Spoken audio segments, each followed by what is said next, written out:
Some coming right here. Look at these kids.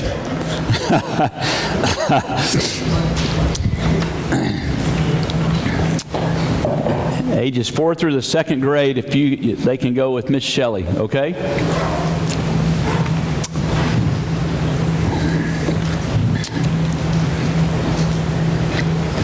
Kenny, you behave back there. Oh, man. Oh, you're going too? Yeah. Okay. She said the more the merrier. If you would, please take your Bible and turn to Numbers chapter 14. We've been here for a few weeks, and I can't get out of it.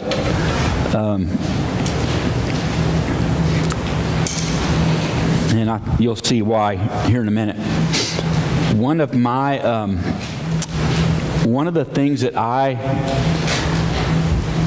don't know how to say this. Are we already taping, Chris? Okay, I'm teasing. One of my biggest, it's not a pet peeve. Pet peeve is too light of a word. One of my thing that really gnaws at me is selfishness. I don't do selfishness. And we're fixing to see some of the epitome of what selfish looks like in this.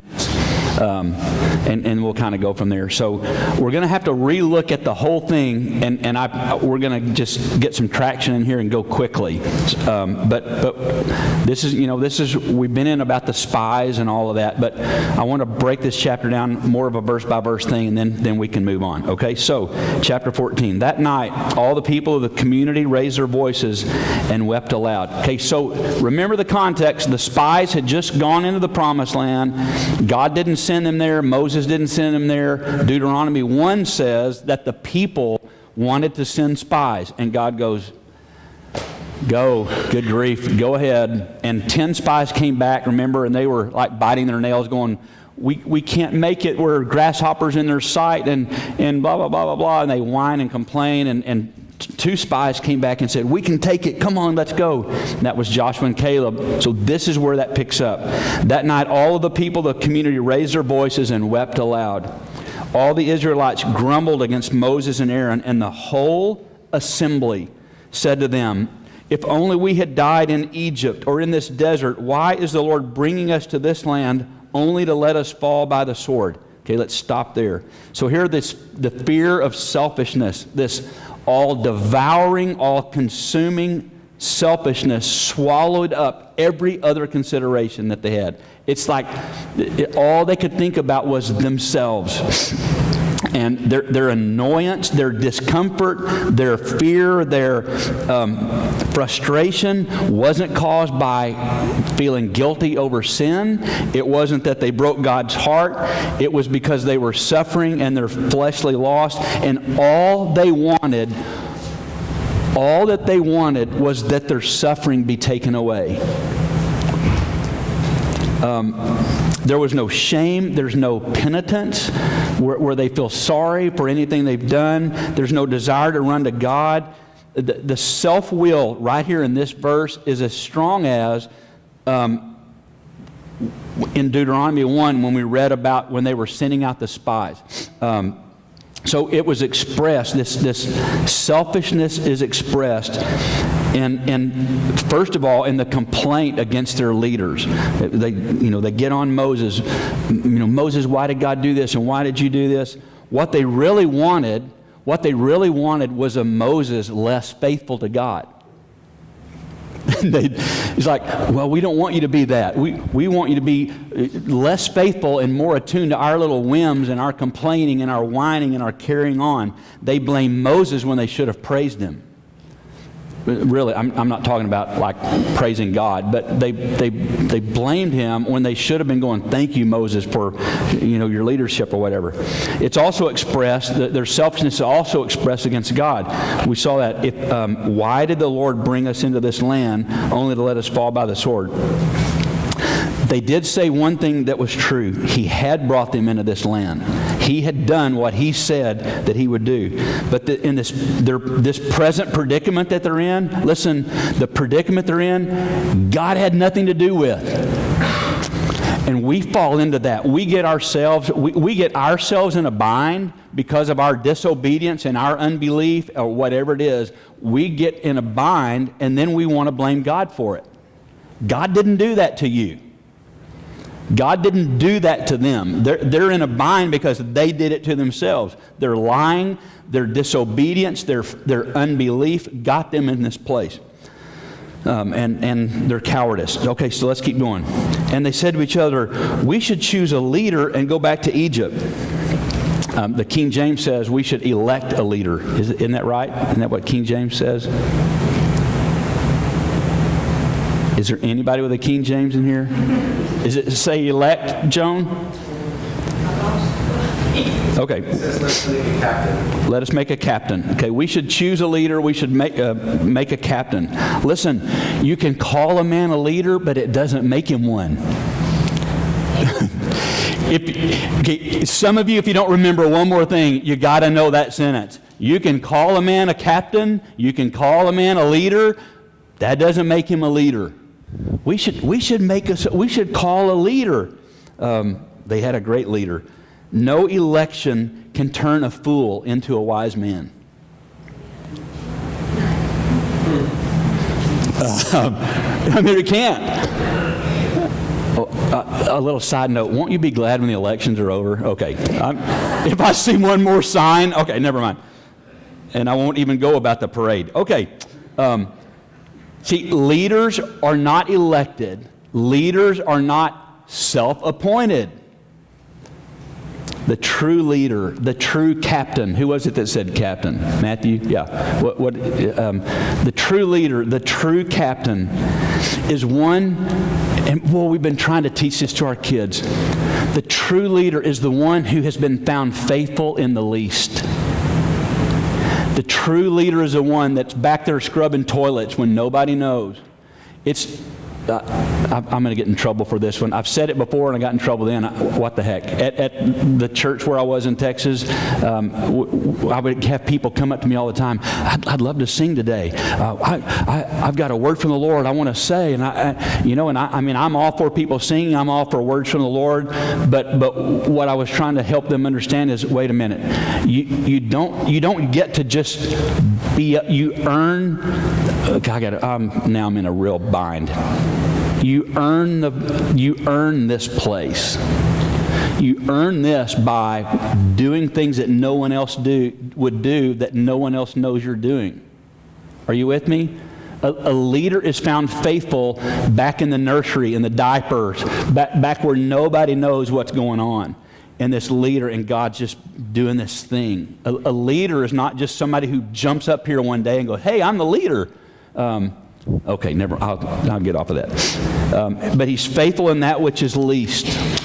And then all of a sudden he finds, by this natural God, this thing that God does, he finds him in a place one day to that which is greater than that. And so he's not elected, he's recognized. Okay. So choose us a captain and let's go back to Egypt. Really? Wow. They want to go back to Egypt? They want to go back through what they had just come through? Really? When sentimentality and selfishness get together, there's a mess.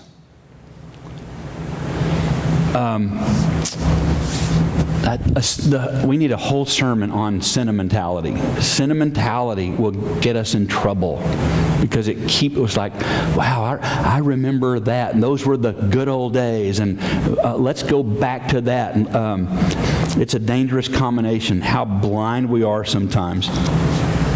See, by this time now, the name Israel, when Israel was spoken in Egypt, it didn't connote good things. Remember what happened to the Egyptian army, to Pharaoh? That when the Israelites came out, God wiped out their whole army. He wiped out Pharaoh. When they left, they took all these possessions of Egypt. So I got news for you. Hello, don't go back. Trust me, it's not as good as you think it was. Things are different. Well, there's a word. It's not as good as you think it was. Okay. So these proud-hearted, vain, conceited men propose the craziest things rather than trust God. rather than let's keep going. Let's go see what God has. We come up with all these other ideas. We would rather do anything or go anywhere into absurdities and lies than to trust God. Okay, verse 5. Then Moses and Aaron fell face down. I have one thing to say about this. Sometimes all you can do is fall face down. I have just things in my last 2 or 3 days. Sometimes all you can do is just fall on your face. Okay. Joshua the son of Nun and Caleb, who were among those who had explored the land, tore their clothes and said to the entire assembly, "The land we passed through and explored is exceedingly good. And if the Lord is pleased with us, He'll lead us into that land, a land flowing with milk and honey, and will give it to us. Only do not rebel against the Lord. And don't be afraid of the people, because we will swallow them up. Their protection is gone, but the Lord is with us. Do not be afraid of them." But the whole assembly talked about stoning them. And then the glory of the Lord appeared at the tent of meeting to all the Israelites. Okay, it was wise that Moses and Aaron be quiet here. But just as it was wise for them, it was equally as wise for Joshua and Caleb to speak up. Because Joshua and Caleb were part of the multitude. When Moses and Aaron were looked at as like, oh, wow, I don't know why we do this. I don't know why. Let me step over here a minute, and I'm not the preacher a second. I don't know why it is that we put preachers or whatever up on a different level. I don't know what that's about, but so that's what's going on here. And so Moses wisely didn't say a word. And so Joshua and Caleb speak because they're a part of the multitude, the congregation. And they speak out. And they had something to say which Moses couldn't say, because they had been in. They were one of the spies. And so Moses couldn't really speak to that. And so they step up. They wore the jersey, and they stepped up and began to speak things, okay? And this is, I want to spend some time here real quick. And they tore their clothes. I meant to wear an old T-shirt. I was going to rip it. So would you get mad, baby, if I rip this shirt? No, I'm playing. All right. See, here's what it was. Why did they tear their clothes? It was symbolic of what was going on in their hearts. Their hearts. Joshua and Caleb, it's like, I want to show you what's going on inside of me. And they started ripping their clothes, to going, my heart is lacerated. I'm dying inside because we won't go in. Our opportunity is here, now, today, to walk into all that God has, and you don't want to go. And they start to ripping. This is what I feel like inside. I mean, they're tearing their clothes. It was to Joshua and Caleb, it was like this extinction of this great opportunity to finally inherit what they had heard about all of their life. And now it's going to pass them by. And the only thing they could do is just tear their clothes. They were going to miss this multitude. The Israelites were going to miss these, inestimable blessings that were awaiting them. Okay? It's right there. And so this ripping their clothes shows that there's this passion inside of them. Their hearts are on fire for the things of God. See, notice that we don't read that the other 10 spies tore their clothes. Yeah, whatever. Okay.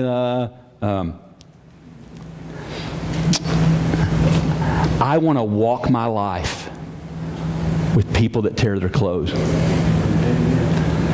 Terry and I had a visit in the kitchen yesterday with 2 guys, and they're back there tearing their clothes off. Not literally.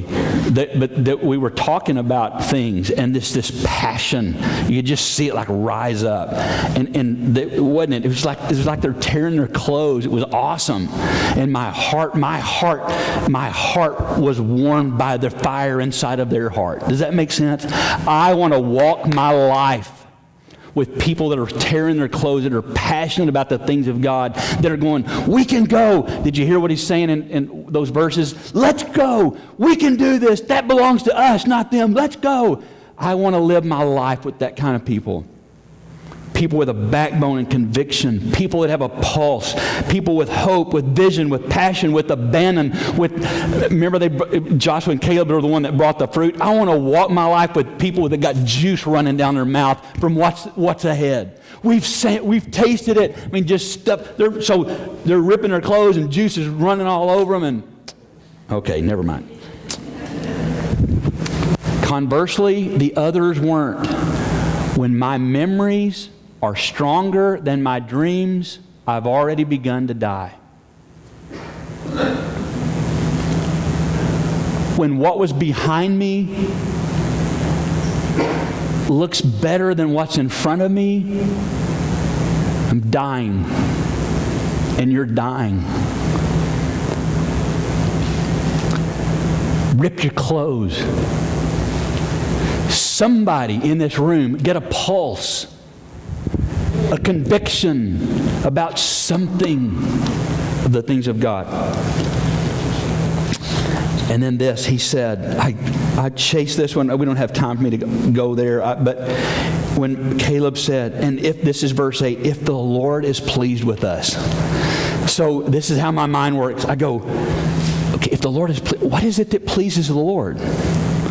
And so I get my concordance and I look up please, and I'm looking for what is it that pleases God. Another translation says, what delight, if the Lord delights in us. And so I'm looking up delight and please. I'm going to just show you some. Write these down. Look them up yourself, okay? 1 Samuel 15:22. Does the Lord delight in burnt offerings and sacrifices as much as obeying the voice of the Lord? So one of the things God delights in is me obeying His voice. Listening and obeying. God delights. He takes pleasure when I listen and obey. Proverbs 11:1. Write that down. Proverbs 11:20 says, He delights in those whose ways are blameless.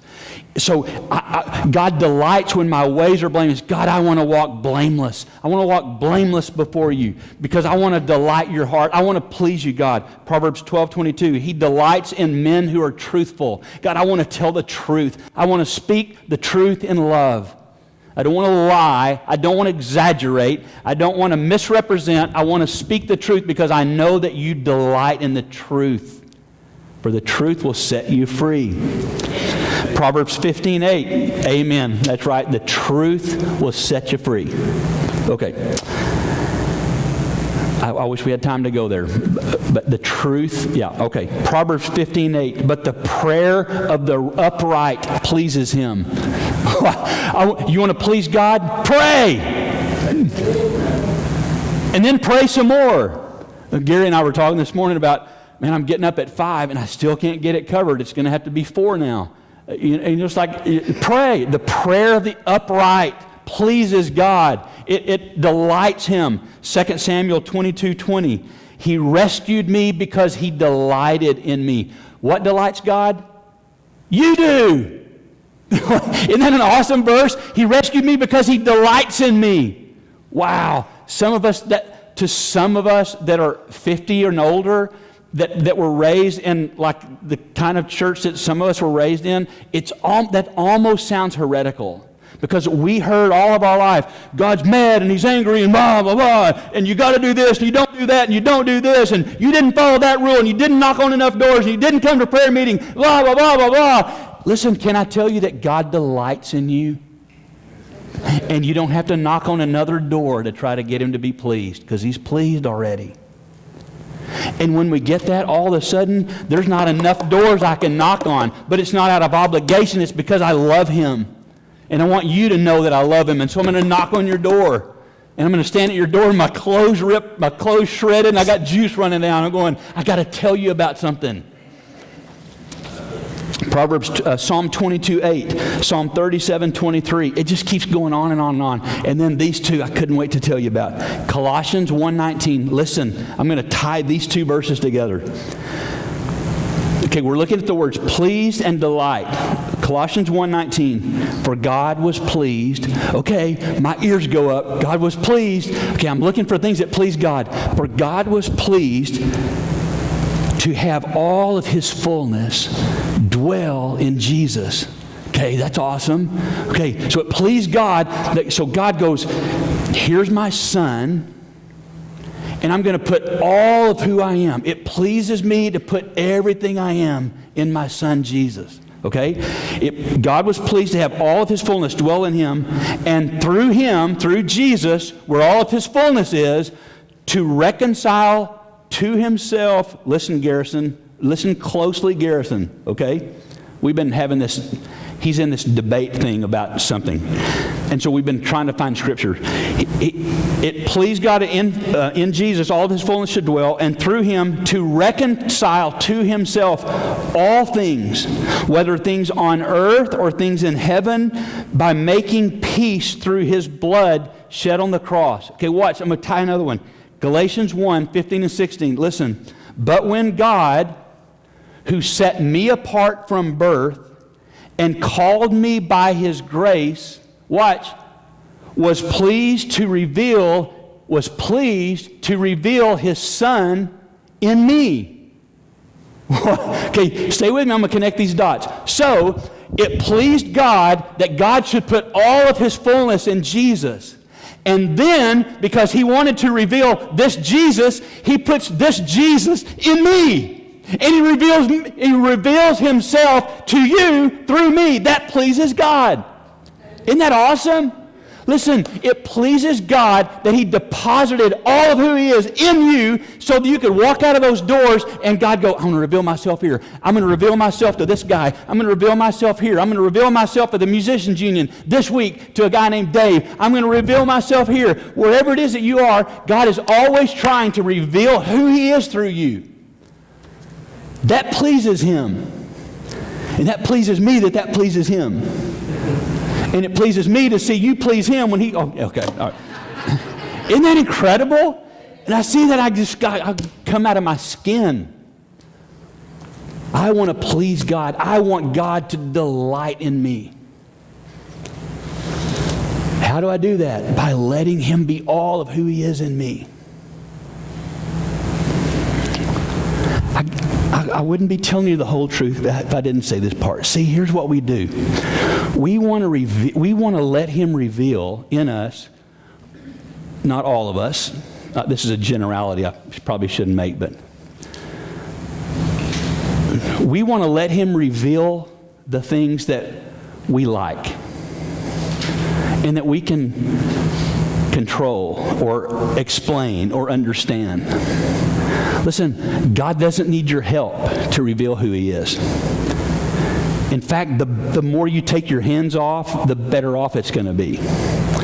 But we like, well, I don't, that doesn't really quite fit with my theology, so I'm not going to let you reveal that because that might make a mess or whatever. Listen, the fullness of it pleased God that he put all of his fullness in Jesus. And then he put Jesus with all of the fullness of God into me. Okay, let's keep going. So that which delights the Lord is to see men and women walk by faith, stepping forward into the darkness, stepping across the river into the promised land, into our inheritance upon his command. And so Caleb and Joshua felt sure. They had seen the beauty and the fullness of Canaan. I mean, they came back with the big honking grapes between them. They had been there. They had seen it.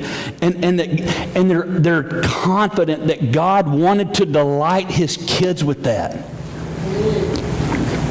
Okay. I read verse 10. Verse 11. So the glory of the Lord shows up because they're ready to stone Joshua and Caleb, all right? So sometimes, this is a quick rabbit, sometimes we want the glory of the Lord to come. Sometimes, I want the glory of the Lord, but I don't want the glory of the Lord because he's angry. I want the glory of the Lord because we've invited him. Okay. So the Lord said to Moses, so God comes down, he speaks to Moses, and he goes, how long will these people treat me with contempt?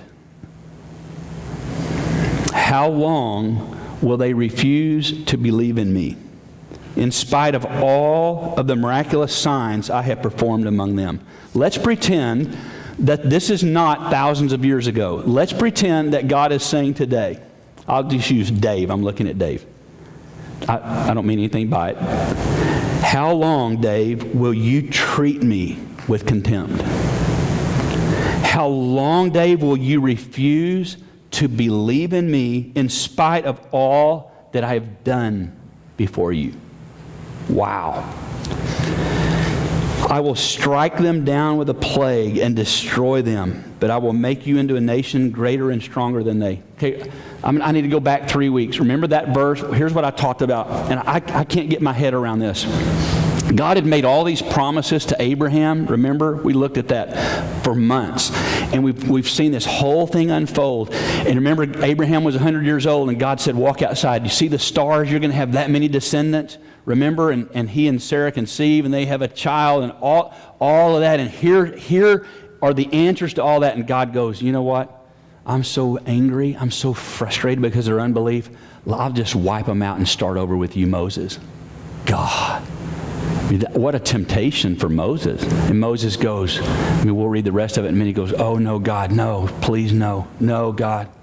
What are your enemies going to say? What's going to be your reputation?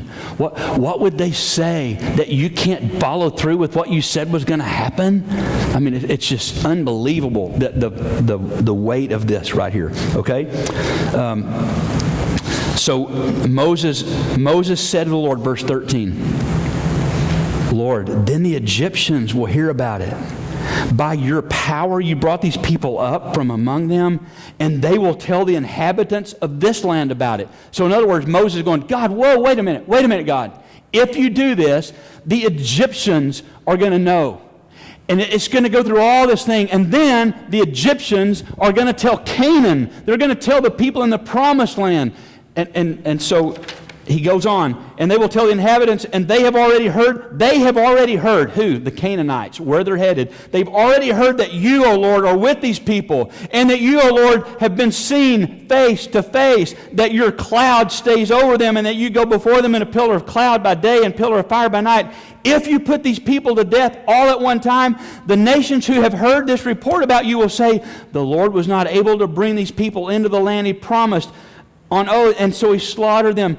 And now, verse 17, now, God, may your strength be displayed just as you have declared. And so, listen, I don't have time to deal with this, but we have to ask ourselves these questions. Okay, again, this is going to sound like heresy. Do you think we can change God's mind? I mean, He's going, I'm fixing to wipe them out. And Moses goes, go, God, no, God. Think about it. Stop and think about it a minute. There's so many levels of this thing that I don't have any answers for you. I'm just telling you, I got all this stuff going on in me. Like here's Moses, it appears, changing God's mind. All right?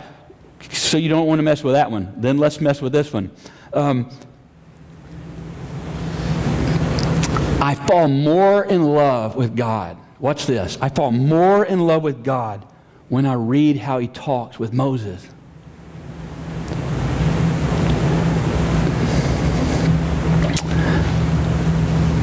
Then I have to deal with this one. Okay, so, maybe I lost you on that. Can you change God's mind? But then, I'm humbled by Moses' prayer here. Do I beseech the Father that way? Is there a people in my life that I pray like that for? And I'm just chasing this all around. Are there people in my life that pray that way for me? I see. The truth is I need a Moses. I got a Moses. I need more Moseses. I do. More people that pray like that on my behalf. And you need people that pray like that on your behalf. Okay.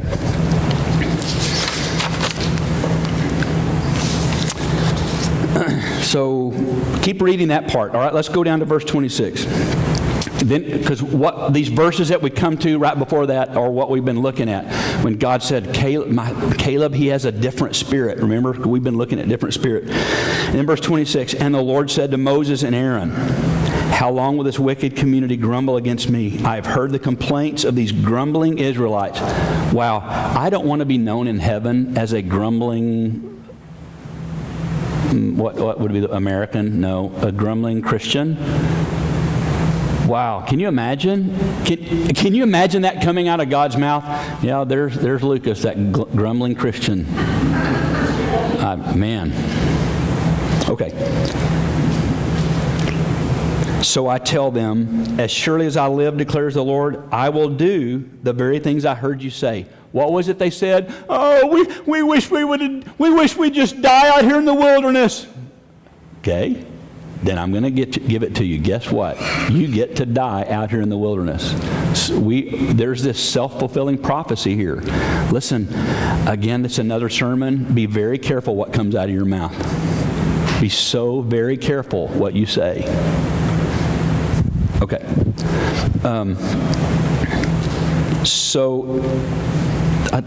For time's sake, read the rest. Okay, well, I need to keep reading. In this desert, your bodies will fall, verse 29.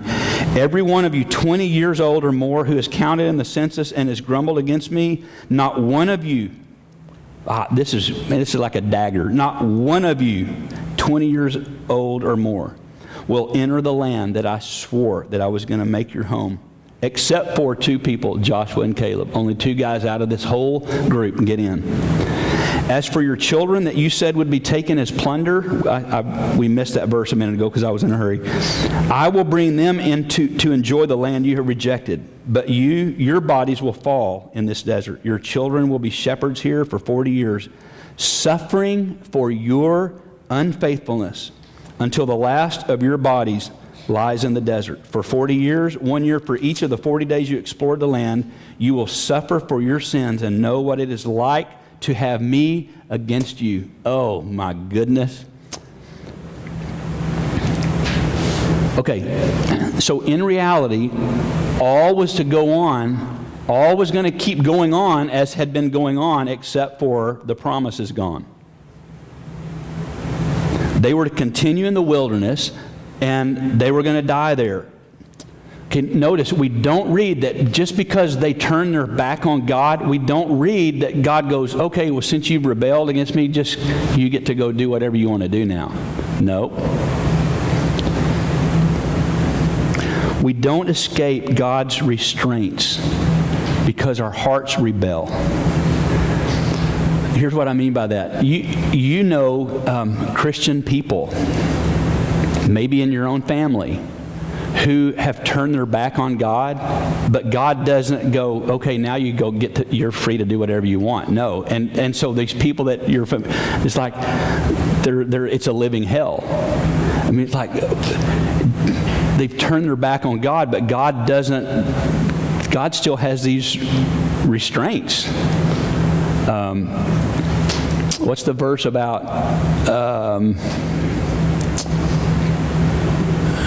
The gifts are irrevocable. It's kind of the same principle. It's like, okay, let me take that one. So the gifts that God gives are irrevocable. Even whether I use them or not, whether I whatever, God goes, wait a minute, I've given you those and nothing's going to change. Well, here they are. They rebelled, but God goes, wait a minute, but you still have these parameters that I've set up. And here's what I mean. We know people and have prayed for people, and I just got to tell you, I mean, it may be somebody in this room, but you've turned your back on God, and I have prayed for you. God, make them so miserable. You just let them keep running to the end of the leash. Let them keep running into the wall. Let their life fall absolutely apart, God, because I know that your love for them is irrevocable, and just make them miserable. You've prayed that I'd be miserable? Yeah. You've made me miserable. No, I'm playing. I'm playing. Okay, he spared them, but he didn't let them go back. He didn't let them go back to Egypt. So this entire generation, they're doomed, and they can't go on their way. They don't want to go God's way, and so But this is amazing. But God still used them for something. Because these babies, these infants, these children had to be raised. And so God goes, isn't that funny how God is always redeeming stuff? God can take my most heinous sin and somehow redeem it for himself. It blows my mind. I mean, I'm thinking of a sin in my life that I committed and I've confessed and have paid the consequence for, and yet God took that sin, and then because of His grace, He built something in my life on that gross sin. Wow, what a God. Okay. So they themselves would be the instruments, and to a large extent not even know that they were the instruments, of fulfilling the purpose for which they seemed, to have imperiled. It's like they made the mess, and yet God is going to use them in the mess that they made to redeem the mess that they made through their kids. It's just awesome. Okay. See, they said, what about our children, all this? Isn't it funny? We're fearful when we should be bold, and we're bold when we should be afraid. I mean, we can't ever get that. Okay.